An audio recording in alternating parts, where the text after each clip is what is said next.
जैसे रब ताला फरमाता है, ऐ ईमान वालों ज्यादा गुमान करने से बचो। गुमान करना, कुछ भी सोचना किसी के भी मुतालिक, इसकी लिमिट्स हैं।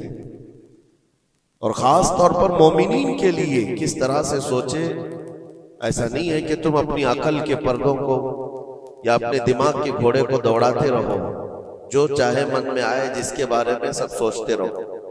कुरान ने तो इस पर पाबंदी लगाई, ऐ ईमान वालों ज्यादा गुमान करने से बचो, वला तजस्ससु, और किसी की टोह में मत लगे रहो। तजस्सुस किसको कहते हैं? जासूसी करना। कौन कहां जा रहा है, कहां से आ रहा है, इसके घर में कितने लोग हैं, किस वक्त इनके घर में क्या क्या होता है, तुम्हें उसके बारे में अल्लाह ने हुक्म नहीं दिया। लेकिन भाइयों की टोह में लगे रहना बहुत बड़ा गुनाह है, गुनाह कबीरा में है। वला यग़्तब बअदुकुम बअदा, और आयत का ये तीसरा हिस्सा है। और अपने भाइयों की गैर मौजूदगी में उनकी गीबत ना करो, उनके खिलाफ बातें ना करो। और रब ताला फरमाता, क्या तुम में से कोई ये पसंद करता है कि अपने मरे हुए भाई का गोश्त खाए? जो गीबत करता है गोया कि वो अपने मरे हुए भाई का कच्चा गोश्त खाता है। और गीबत के मुतालिक बहुत सारे लोगों को ऐसा लगता है, अरे मैं तो पीठ पीछे क्या सामने मुंह पे भी यही बोल सकता हूं। ये बातें जो कहते हैं, गीबत का मतलब ये नहीं है कि सिर्फ पीठ के पीछे बोलना, मुंह के सामने भी ऐसी चीज बोलना जो उसको बुरी लगे, वो गीबत है, वो भी हराम है। ये तीन चीजें इस आयत के अंदर है। एक बदगुमानी करना, दूसरे जासूसी करना, और तीसरे गीबत करना। इसके ऊपर अगर मैं गुफ्तगू करूं बहुत तवील हो जाएगा, लेकिन ये पूरे मुआशरे के लिए जहर हिलाल है, जहर कातिल है। यहां से सोसाइटियां टूट जाती हैं, रिश्ते खत्म होने लगते हैं। बदगुमानी करना, शक करना, ये एक उसी की किस्म है। जन इसको अरबी में कहा गया है गुमान, यानी किसी के मुतालिक गुमान करना। देखें, दुनिया में जो चीज दिख रही है जरूरी नहीं है कि वो वैसी ही हो। हर चमकने वाली चीज हीरा नहीं होती, और हर काली दिखने वाली चीज कोयला भी नहीं होती। दोनों में बड़ा फर्क है। हकीकत कुछ और हो सकती है, लेकिन बगैर किसी तहकीक के या बगैर तुम्हें यकीन के गुमान कर लेना, ये तुम्हें बहुत बड़े गुनाह में ले जाएगा, बहुत बड़े गुनाह में। अब गुमान की किस्में भी मैं आपको बताऊंगा, उससे कबल मैं आपको बताऊं सिर्फ सैयदना जुनैद बगदादी रदी अल्लाह ताला अन्हु, जो सैयदुत ताइफा वलियों के सरदार, अपने जमाने के कुतुब, घर में बैठे हुए थे। बड़े आप घर से भी मालदार थे, बहुत सारे लोग अपनी जरूरत लेकर के आते थे। दोपहर का वक्त था, एक मांगने वाला आपके दरवाजे पर आया। आपको जो देना था वो दे देते, लेकिन आपने उसको खैरात देने के वक्त दिल में ये सोचा कि हट्टा कट्टा आदमी है, कमाकर खा सकता है, इसको ये बुरी लत कहां से पड़ गई, ये कैसा आदमी है। बहरहाल उसको जो खैरात देनी थी दे दिया, वो बंदा चला गया, खैरात लेकर चला गया। अब वापस आप अपने घर आए, और जैसे ही आप आए नींद लग गई, आप सो गए। आपके सोने के बाद आपने ख्वाब देखा कि मैदान महशर कायम हो चुका है, हिसाब किताब हो रहा है, लोगों में नफसा नफसी का हाल है, फरिश्ते कुछ को पकड़ कर ले जा रहे हैं, कुछ का हिसाब कर रहे हैं। और जब हजरत जुनैद बगदादी का नंबर आया तो दो फरिश्ते बहुत बड़ी थाल लेकर के आए, जिसमें कच्चा गोश्त था और खून टपक रहा था। जुनैद बगदादी से कहा गया कि ये लो, इसको खाओ।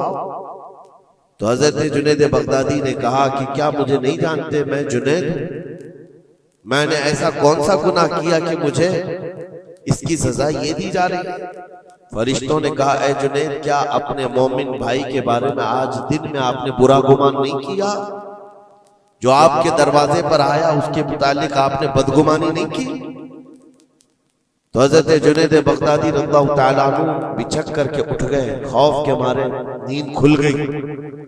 और उसके बाद बेकरारी इतनी आई कि हाँ मैंने तो गुमान उसके मुतालिक गलत किया था। थोड़ा सा ऐसा भी नहीं है कि वो चोर है, डकैत है, डाकू है, ये भी नहीं, सिर्फ इतना सोचा था कि हट्टा कट्टा आदमी है, मांगता क्यों है। हज़रत जुनैद बगदादी अपने घर से निकले उस फकीर को ढूंढने के लिए कि जो मेरे घर आया था, और उसके बाद ढूंढते हुए उसके पास पहुंच गए। जा करके उससे माफी तलब की, कहा कि आज तू जो घर पर आया था मैंने तेरे मुतालिक ये गुमान किया था कि तू हट्टा कट्टा आदमी है और मांग कर खा रहा है। तो उसके बाद उस शख्स ने जो जवाब दिया वो हैरत में था। मेरे अजीजों, ना वो फकीर था, ना ही वो कोई कमजोर और मजबूर था, बल्कि अल्लाह के एक वली थे जो उनके इम्तिहान के लिए आए हुए थे। हज़रत जुनैद बगदादी रज़ियल्लाहु ताला अन्हु को उससे ज्यादा माल उन्होंने लौटाया और कहा, ऐ जुनैद, तेरे मकामात को अगर कोई चीज खत्म करती है तो मोमिनीन के मुतालिक बदगुमानी कर। अगर तू आज यहाँ ना आता तो तेरे मकामात रोक दिए जाते, आगे तुम न मारिफत और तरीकत के रास्ते पर बढ़ सकते, क्योंकि ये मर्ज है, ये बीमारी है। इस बीमारी ने तो हमारे मुआशरे को खराब किया हुआ है। बदगुमानी से बचो। यहां तक के लोगों ने बहुत जल्दी अपने दिमाग पर यकीन करके फैसले भी ले लिए हैं। आप मिसाल के तौर पर किसी घर से कोई निकल रहा है और आपने फौरन ये गुमान कर लिया कि ये इस घर में बदकारी करने के लिए गया था। आपकी नेगेटिविटी जो जहन में थी आपने गुमान किया और उस पर यकीन की मोहर भी लगा दी। ना उससे आपने जाकर पूछा कि कौन है, क्यों आया था।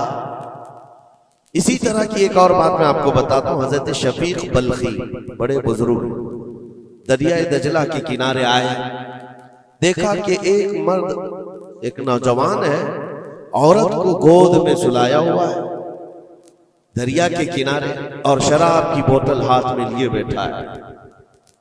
इस तरह का माहौल तो बगदाद का नहीं था, पर्दे का माहौल था, इस्लामी माहौल था। लेकिन खुले आम कोई दरियाए दजला के किनारे इस तरह बैठे और वो भी औलिया की नजर पड़े तो उनके लिए तो बहुत हैरत की बात थी। हजरत शफीक बल्खी ने देखा, कहा, हाय अफसोस, जमाना कहां आ गया। लोग खुले आम औरतों को लेकर बाहर सोने में बाहर मजे करने लग गए और खुले आम अब शराब भी पी जाने लगी। शराब भी पी जा रही है, खुद भी पी रहा है, उस औरत को गोद में थोड़ा थोड़ा सा पिला भी रहा है। हजरत शफीक बल्खी ने कहा कि बहुत सख्त हालात हो गए बगदाद में, इतनी अय्याशियां मैं पहली मर्तबा देख रहा हूं। इसी असना में एक कश्ती दरियाए दजला में हिचकोले खाती हुई आ रही थी और उस कश्ती का बैलेंस बिगड़ा हुआ था, वो आगे बढ़ नहीं पा रही थी। इधर उधर करते करते अचानक वो कश्ती पलट गई, उसमें 10 लोग सवार थे, सबके सब दरिया में डूब गए। ये जो नौजवान किनारे पर बैठा था, उस औरत को जो गोद में लिए बैठा था, औरत को उठाया और उसको साइड किया, भागता हुआ गया दरिया के पार। यूं हाथ डालता था, एक आदमी को निकालता था और बाहर करता, ना उसके पांव पानी में डूबते थे। यूं समझ ले कि जैसे दरिया में कोई खड़ा है और अपने हाथ डाल डाल करके निकाल रहा है। 9 आदमियों को उसने अपने हाथों से दरिया से निकाला और बाहर किया और उसके बाद एक आदमी बच गया था। इस नौजवान ने हजरत शफीक बल्खी की तरफ देखा जो वहीं खड़े थे, कहा, क्या है शफीक बल्खी, मेरे बारे में बहुत कुछ तुमने सोचा दिल में, 9 तो मैंने निकाल दिया, एक आप निकाल दिया। ये जो जान बचाया है मैंने, और रब तबारक व तआला ने फरमाया जिसने किसी एक की जान बचाई उसने पूरी कायनात की जान बचाई, पूरी दुनिया की जान बचाई। मैंने तो 9 को बचाया, आप एक बचाओ। आपने फरमाया इस सिलसिले में बाद में बात करेंगे, पहले उस आदमी को बचा लो, उस आदमी को बचा लो, मैं तुमसे इल्तिजा करता हूं। उसने 10वें को भी बचाया। उसके बाद हजरत शफीक बल्खी के दिल में एहसास हुआ कि मैंने गलत जगह गुमान किया। ये कोई आम आदमी नहीं है, आम इंसान नहीं है। इसके मुतालिक मैंने क्या क्या दिल में सोच लिया, क्या क्या गुमान कर लिया। तो आपकी आंखों में आंसू आ गए और कहा कि मुझसे बड़ी खता हो गई, मुझे माफ करें। लेकिन आपको अल्लाह ने ये ताकत दी है कि आप दरिया पर खड़े होकर इंसानों को बचा तो रहे हैं, लेकिन ये क्या है जो किनारे पर बैठ करके खुलेआम हो रहा है? किनारे दरिया के बैठकर ये खुलेआम क्या हो रहा है?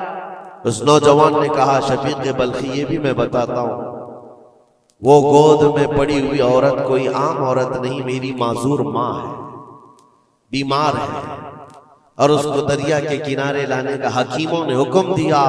और मेरे हाथ में जो बोतल है ये दवा की बोतल है, उसको हर आधे घंटे पर पिलाया जाता है। मैं भी पीता हूं और मेरी माँ को पिलाता हूं। सिर्फ इलाज की गर्ज से मैं यहां पर बैठा हुआ हूं। और आपने अपने दिमाग में क्या क्या सोच लिया कि बगदाद तबाह हो गया, अय्याश हो गया, नौजवान औरतों को लेकर आके बैठने लग गए, शराब पीने लग गए। मेरे अजीजों, ये बहुत बड़े वली कामिल की बात कर रहा हूं, हज़रत शफीक बल्खी। लेकिन उनको खता का एहसास होता तो वो रोते, गिड़गिड़ाते और तौबा भी करते। हमारे तो हालात ऐसे हैं कि हमने तो बिल्डिंगें बना ली अपने गुमान पर, इमारतें बना ली, फलां के मुतालिक ऐसे ऐसे मामलात हैं, और उसी पर हम इमारतें बनाना शुरू कर देते हैं, जबकि हमारे पास यकीन के लिए एक दलील भी नहीं होती। मेरे अजीजों, बदगुमानी से बचने के लिए कुरान कहता है, या अय्युहल्लज़ीना आमनू इज्तनिबू कसीरम मिनज़्ज़न, ऐ ईमान वालों, ज्यादा गुमान करने से बचो, हराम है और कबीरा गुनाह है। यहां तक के फरमाया गया कि बदगुमानी करोगे मोमिनीन के मुतालिक, कल क़यामत के दिन फैसला होगा, और अगर तुम्हारा गुमान गलत निकला तो सारी नेकियां तुम्हारी उठाकर उस बंदे को दी जाएगी जिसके मुतालिक बदगुमानी किया था। और तुम नेकियों से अगर खाली थे तो ये मत समझना कि अब कुछ नहीं लिया जाएगा, बल्कि जिसके मुतालिक बदगुमानी किए थे उसके गुनाह उठाकर तुम्हारे ऊपर डाल दिया जाएगा। उसके हुकूक की पामाली है, ये हुकूकुल इबाद। इसलिए ये गुनाह ऐसा है, बल्कि एक मर्ज है जो लोगों के एतमाद को खत्म करता है, रिश्ते बिगड़ जाते हैं। मुझे याद है एक बात बहुत पहले की, हमारे जमाने तालिबे इल्म, मैंने तकरीबन 8-10 साल देखा, दो गहरे दोस्त थे, बहुत गहरे दोस्त, एक साथ खाते थे, एक साथ जाते थे, मशहूर थी दोस्ती।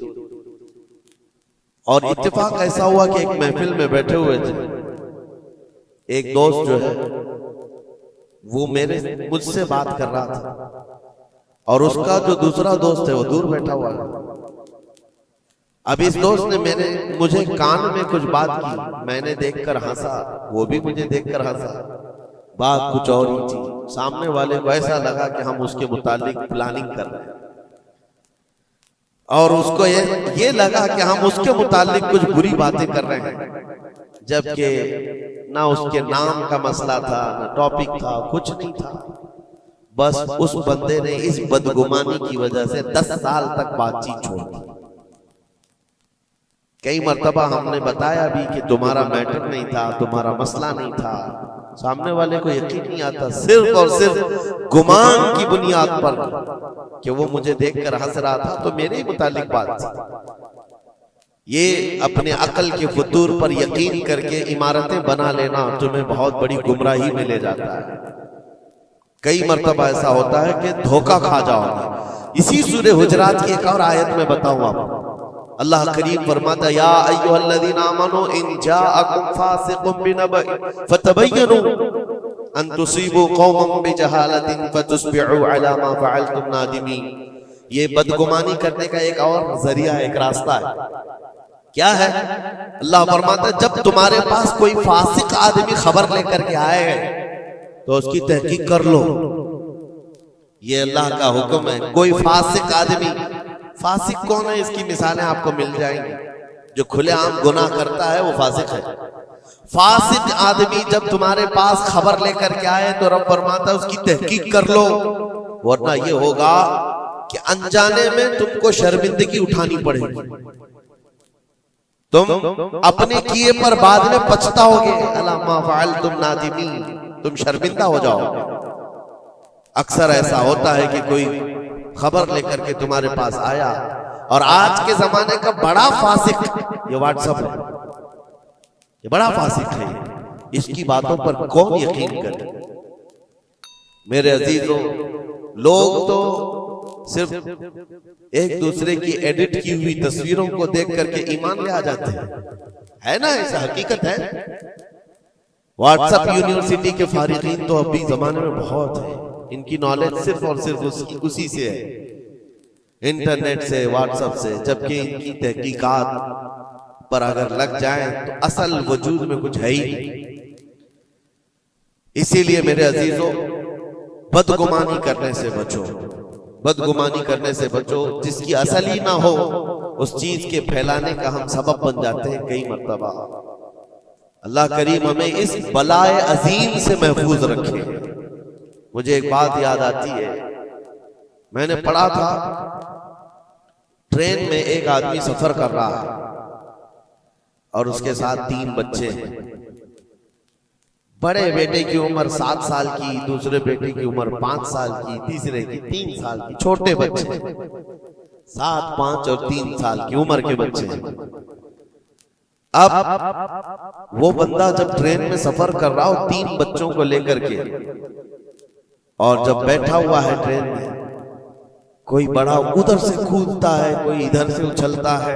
ये तीनों उछल कूद ऐसी मचाए हुए हैं कि इस मुसाफिर का आराम और सुकून गारत हो गया है। थोड़ी देर तक तो कोई बर्दाश्त कर लेगा, और उसके बाद मुसाफिर देख रहे हैं दूसरे। बड़ा मसला तो ये है कि उछल कूद तो बच्चे कर रहे हैं, बाप एक जुमला भी उनको मना नहीं कर रहा। ना बड़े से कहता है कि बैठ जा, ना छोटे को संभालता है। उछल कूद कर रहे हैं और ये खामोशी से बैठा हुआ है कोने में। सामने के पैसेंजर देखते रहे और कहा कि कितना बेगैरत आदमी है, बच्चों को ऐसे खुलेआम छोड़ा हुआ है, बैलों की तरह नाच रहे हैं। अब कानाफूसी भी शुरू हो गई। थोड़ी देर के बाद जब ये ज्यादा हो गया तो लावा फट ही जाता है लोगों का। कोई किसी की गोद में कूद पड़ रहा है, कोई उछल कूद करते हुए बच्चा किसी के यहाँ लटक जा रहा है। 1 घंटा तमाशा हुआ तो उसके बाद लोगों के सब्र का दामन छूट गया, बोलना शुरू कर दिया और सबने मिलकर के जब उसको कोसना शुरू किया, भाई साहब आपके बच्चे हैं? उसने कहा मेरे बच्चे हैं। कहा कुछ तो तमीज सिखाओ, सफर के आदाब तो बताओ। कोई वहां से कूद रहा है, कोई यहां से कूद रहा है, सारे लोगों का आराम गारत करके रखा है इन बच्चों ने। आप बाप हैं, आपको तमीज नहीं आती, आपको तरबियत का अंदाज नहीं मालूम। सबकी डांट डपट सुनता रहा और उसके बाद थोड़ी देर के बाद भुर्राई हुई आवाज निकली, उसकी दर्द भरी आवाज निकली। कहा मैं इनको तरबियत अच्छी तरह से देता हूं, तमीज भी है सब, लेकिन मसला यह है कि आज ही सुबह इनकी माँ मेरी बीवी का घर में इंतकाल हो चुका है। वो मैके गई हुई थी, ये बच्चे मेरे पास थे। मुझे सुबह खबर आई है इनकी माँ का अचानक दौरा पड़ने से इंतकाल हो चुका। मैंने अभी तक इन बच्चों को बताया नहीं कि इनकी माँ का इंतकाल हुआ। ये जितना उछल कूद कर रहे हैं, खेल रहे हैं, अभी घर पहुंचेंगे तो इनकी सारी खुशियां खत्म हो जाएंगी। ये अपनी माँ की मुर्दा लाश को देखेंगे तो सारा उछल कूद चला जाएगा। बस मैं इसलिए इनको इतनी देर के लिए छोड़ा था कि जितनी देर खुशी मना सके मना लें, फिर जिंदगी भर इनको मां को खोने का एहसास तो सताता ही रहेगा। बस इतना जुमला उसका निकला तो हिचकियां बंद गई। जो बगल में मौजूद मुसाफिर थे सबकी आंखों में आंसू आ गए। अब कोई बच्चे को उठाता चूमता था, कोई उसको गोद में उठा रहा है। बच्चों को खबर नहीं है कि इनकी मां का इंतकाल हुआ है और ये बंदा उनको सफर पर ले जा रहा है। लेकिन थोड़ी ही देर के लिए दूसरे मुसाफिरों ने क्या क्या बदगुमानियां कर ली। मेरे अजीजों, किसकी जिंदगी में क्या चल रहा है आपको खबर नहीं है। कई लोगों की जिंदगियों में समंदर मौजें मार रहा है और आप उसे देख करके न जाने बेगैरत समझ लेते हैं, कभी उसको बदतमीज समझ लेते हैं। ये बदगुमानियां हैं जो बंदे को यहां तक ले आती है। और बदगुमानी करने का एक तरीका यह भी है कि हज़रत इमाम राजी फरमाते बंदा बसा औकात काफिर भी हो जाता है, कुफ्र तक चला जाता है बंदा, क्योंकि गुमान पर अगर यकीन करने लग जाए। इसलिए बचो इन चीजों से। और मोमिनों की इज्जत को पामाल करना यह आसान नहीं है। सिर्फ और सिर्फ मैंने कई मर्तबा देखा है, उड़ती उड़ती खबरें आती हैं तो हम उस पर यकीन करने के करीब हो जाते हैं। अल्लाह हमें भी इसकी हिदायत दे। ये बहुत बारीक चीज है जिससे बचना नामुमकिन नहीं तो मुश्किल जरूर है।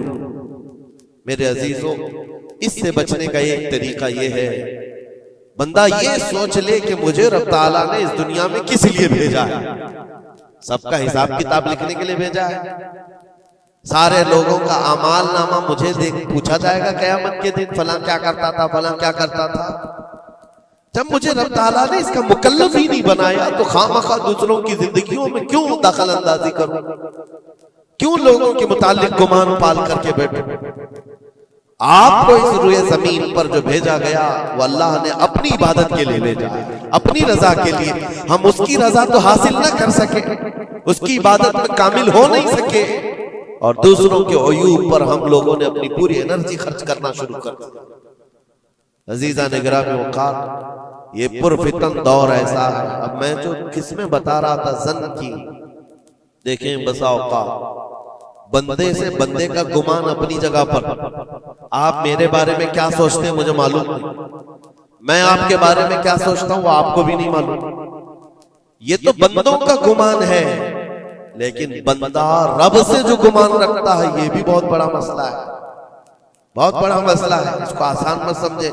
ये दिमाग के घोड़े जब दौड़ते हैं इस पर कंट्रोल भी तो नहीं होता है, कहां तक जाएगी गुमान। मुस्लिम शरीफ की हदीस है, मेरे आका सल्लल्लाहु तआला अलैहि वसल्लम फरमाते हैं, शैतान तुम्हारे पास आता है गुमान के रास्ते से।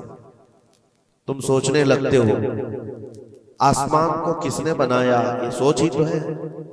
तुम्हारा दिल जवाब देता है अल्लाह ने बनाया। जमीन को किसने बनाया, अल्लाह ने बनाया। चीजें सोचते जाते हो, उससे पहले क्या था, उससे पहले क्या था, इससे पहले क्या था। और ये जब दिमाग के घोड़े दौड़ने लगे, तुमने उसको नकील नहीं थामी तो ये लेकर के जाता है दिमाग। आखिर में ये गुमान डालता है फिर अल्लाह से पहले क्या था, या फिर अल्लाह को किसने बनाया। यहां आकर के तुम्हारे ईमान पर डाका पड़ जाता है और तुम शशोपंज में रह जाते हो। खुद से अगर कुछ सोचकर फैसला कर लिया कि अल्लाह के पहले ऐसा था या अल्लाह ऐसा था, नाउज़ बिल्लाह, तो कुफ्र हो गया। एक गुमान के रास्तों को आजाद छोड़ने का हुक्म नहीं दिया गया है। इसीलिए मियां हम और आप तो छोड़े, औलिया की बात भी छोड़े, उम्मत के जो सबसे आला किस्म के लोग थे वो सहाबा थे। सबसे आला, कयामत तक पैदा होने वालों में जो सबसे अच्छे थे अल्लाह ने उनको सहाबी रसूल बनाया। सहाबा कराम बात कर रहे थे आपस में, किस मसले में, तकदीर के बारे में, तकदीर के मुतालिक बात करें। तकदीर के बहुत सारे मसले इसमें दिमाग की गिरें ऐसी आजाद हो जाती है, बंदा सोचने लग जाता है। तकदीर क्या है, जो कुछ भी दुनिया में होने वाला है अल्लाह ताला ने उसको पहले से लिख दिया है। ये यकीन है कि नहीं आपका तकदीर? और तकदीर का इनकार करने वाला काफिर है। यानी जो कुछ अच्छाई या बुराई जिंदगी में हो रही है अल्लाह ने इसको पहले से लौहे महफूज में लिखा, ये तकदीर है। अब बंदा यहां सोचने लगता है अगर पहले से लिखा हुआ था तो मुझे तो वही करना है जो वहां लिखा हुआ है, इसमें मेरा क्या कसूर है। गुनाह करता है उसके बाद बोलने लगता है तो पहले से लिखा हुआ था। कुछ भी करेगा और उसके बाद ये गुमान करने लगेगा कि वहां तो लिखा हुआ था, मैं ऐसा कर रहा हूं।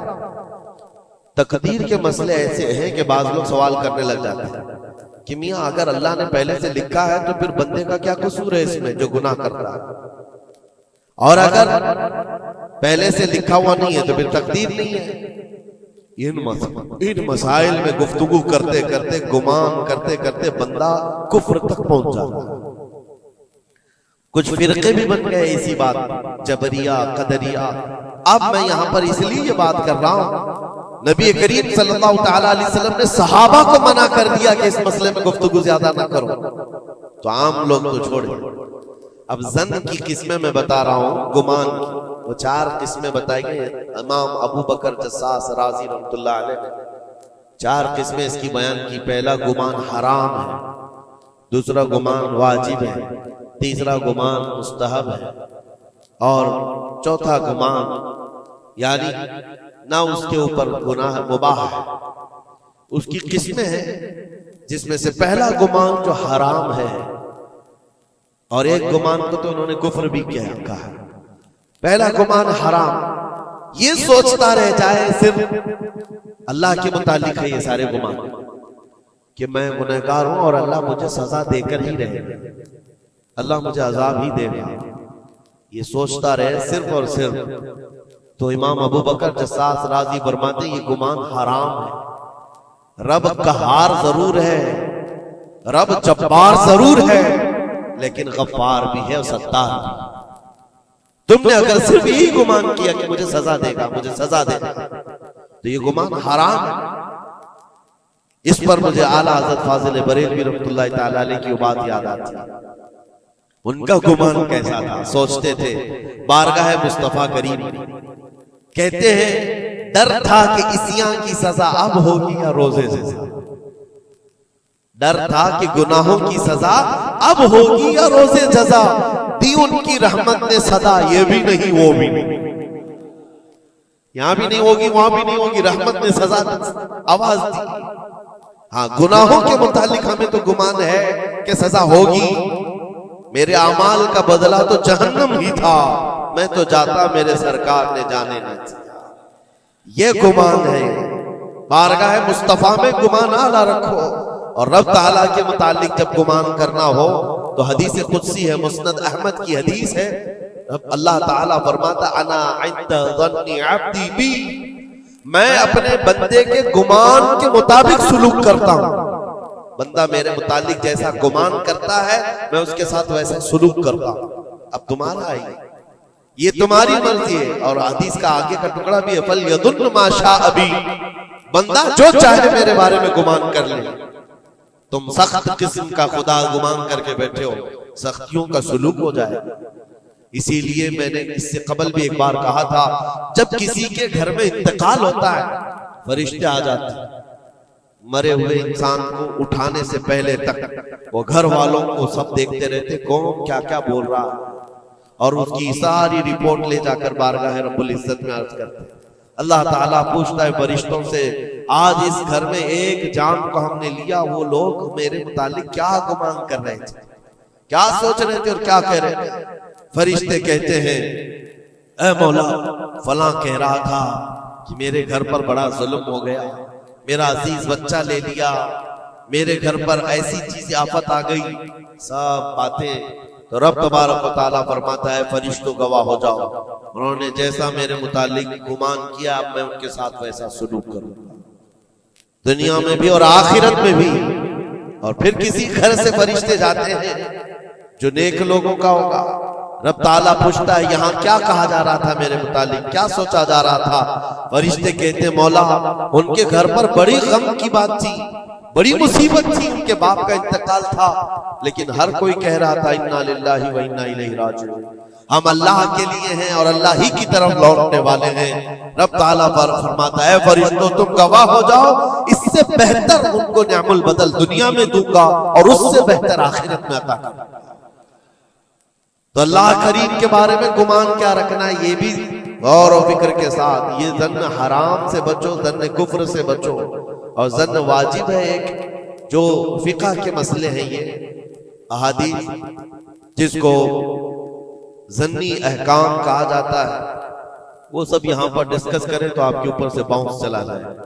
और मोमिनीन के मुतालिक मुस्तहब है, अच्छा गुमान करना हर एक के मुतालिक मुस्तहब है। और मुबाह जिसको कहा गया है वो ऐसा है कि आपके बिला इख्तियार कुछ गुमान आया है, आपने सोचा नहीं, तो ये मुबाह है। और खैर का गुमान करना, ज़न्नुल मुमिनून खैरन, हुजूर पाक ज़न्नुल मुमिनीन खैरन, मेरे आका सल्लल्लाहु अलैहि वसल्लम ने फरमाया मोमिनों के बारे में हमेशा अच्छा गुमान रखो, अच्छा गुमान रखो। कोई मर गया और जनाजा जा रहा है, एक हदीस ये भी मैं बता दूं आप, तुम्हारे गुमान करने से और तुम्हारे बोलने से कितना फर्क पड़ता है। एक जनाजा जा रहा था, हुजूर पाक सल्लल्लाहु अलैहि वसल्लम थे, वहां पर बहुत सारे लोग खड़े थे, उसकी तारीफ करने लग गए, क्या अच्छा आदमी था, कितने अच्छे अमाल थे इसके, सबके साथ भलाई करता था। हुजूर पाक ने फरमाया बच है बच, वाजिब हो गई उसमें। फिर एक जनाजा निकला और लोग उसके मुतालिक कहने लगे बड़ा बदकार आदमी था, ये जमीन का बोझ है, चला गया, लोगों के साथ बुराइयां करता था। हुजूर ने फरमाया बच है बच, वाजिब हो गई। साहबा ने पूछा दोनों पर वाजिब हो गई? हुजूर ने फरमाया पहले पर जन्नत वाजिब हुई, दूसरे पर दोज़ख वाजिब हुई। तुमने जिस तरह से उसके मुतालिक अपना वो बनाया, दिमाग बनाया, मोमिनीन जो कसीर मोमिनीन और यानी सलाह व तकवा वाले मोमिनीन जिसके मुतालिक अच्छा गुमान करे, अल्लाह भी उसके साथ अच्छा सलूक फरमाता है। इसीलिए मेरे अजीजों, क्या जाता क्या है अच्छा गुमान करने में? खर्चा कौन सा है आपका? पैसे कौन से लगते हैं आपके? जो कब्रस्तानों में सोए हुए उनके बारे में अच्छा गुमान करो कि जो कुछ भी थे अनजाने में उनसे खताएं हुई होंगी, लेकिन वो रब ताला की रहमत से मायूस नहीं थे, मौला उन्हें माफ करेगा। ये इतना गुमान करने में तुम्हारा क्या जा रहा है? आज के इस पुरफितन दौर में ऐसे बदमाश किस्म के और ऐसे फित्तीन लोग भी आए हुए हैं जो तुम्हें औलिया से भी बदगुमान कर रहे हैं, सहाबा से भी बदगुमान कर रहे हैं। आज देखते नहीं सोशल मीडिया पर कोई हजरत अमीर मुआविया पे भौंक रहा है, कोई खारजी कुत्ता मौला अली पे भौंक रहा, कोई सैयदा फातिमा ज़हरा हसनैन करीमैन के बारे में बात करने लग गया है। ना तुम्हारा जमाना है, ना तुमने उनको देखा है, सिर्फ उड़ती हुई खबरें आई तो तुमने यहां से गुमान बना लिया, फला बागी था, फला हद से ज्यादा करने वाला था। नाउजुबिल्लाह, ये सहाबा के बारे में बातें हो रही है, औलिया इकराम के बारे में धड़ल्ले से बात की जाती है। वो ऐसे थे, उन्होंने ऐसा किया, इन्होंने वैसा किया। माज़अल्लाह, जिस वक्त तुम्हारी पकड़ होगी तुम्हें दलील देनी पड़ेगी। कहा जाएगा हाथू बुरहानकुम इन कुंतुम सादिकीन, अगर तुम सच्चे हो तो दलील लाओ, जो कुछ तुमने सोचा ये बंदा वैसा था साबित करो। साबित कर सकोगे? साहबे मामला तब कभी तुमसे मिला ही नहीं, तुमने पहाड़ बना रखा है। अपनी नेकियों को गारत करने से बचाएं। फिर कुरान की आयत पढ़ता हूं, ए ईमान वालों, कसीर गुमान करने से बचो। इसके दो हिस्सों पर तो मैंने बात ही नहीं किया, वला तजस्ससू, जासूसी मत करो। ये जो टिप्पर बने हुए घूमते हैं, मोमिनीन की खबरें पुलिस वालों को देना, हुकूमत के अहदेदारों को पहुंचाना, इसको तो आज समझते पेशा है। ये 500 की नोट मिलती होगी, उसकी मिसाल ऐसी है, किसी कुत्ते को हड्डी डाली जा रही है और वो उनके पीछे तुम हिलाते हुए भाग रहा हो। तुम्हें पता भी है कितना बड़ा गुनाह है ये, कितना बड़ा गुनाह है। अरे तुम है, लानत है ऐसी जिंदगियों पर। तुमको जिंदगी इसलिए मिली कि तुम मोमिनीन की और मुसलमानों की खबरगिरी करो और यहाँ की जासूसी ले जाकर कुफ्फार को दो। कल कयामत के दिन क्या जवाब दोगे रब ताला के बारे में? रब तबारक व तआला के उन बंदों के मुतालिक जो उसे अल्लाह पुकारते हैं, तुम इनकी खबरें ले जाकर उन कुफ्फार और मुशरिकीन को देना चाहते हो जो हमारी जान के प्यासे हैं। मुसलमानों में से अगर कोई है तो बाज आ जाए, तौबा कर। इतना खतरनाक गुनाह है कि मरने के बाद कब्र में उसका चेहरा किबले से बदल दिया जाए। कब किबला से बदल दिया जाएगा उसका चेहरा, उसको किबले की तरफ रखने नहीं दिया जाएगा। अजीजा ने ग्रामी औकात, अल्लाह करीम ऐसी बुरी नौबतों से हमें महफूज फरमाए, ऐसी बुरी ड्यूटी से अल्लाह महफूज फरमाए। करीम खुदा रहमान राहिमीन की बारगाह में दुआ है कि हमें हमारी अक्ल पर कंट्रोल की तौफीक दे और हमें मोमिनीन के मुतालिक हुस्न ज़न की तौफीक अता फरमाए। बदगुमानी से किए हुए गुनाहों से मौला हमको माफ फरमाए। रब तबारक व तआला हमारी गुमान से मोमिनीन का किसी का दिल दुखा हो, हम तेरे बारगाह में सच्ची तौबा करते हैं, मौला हमें माफ फरमा दे।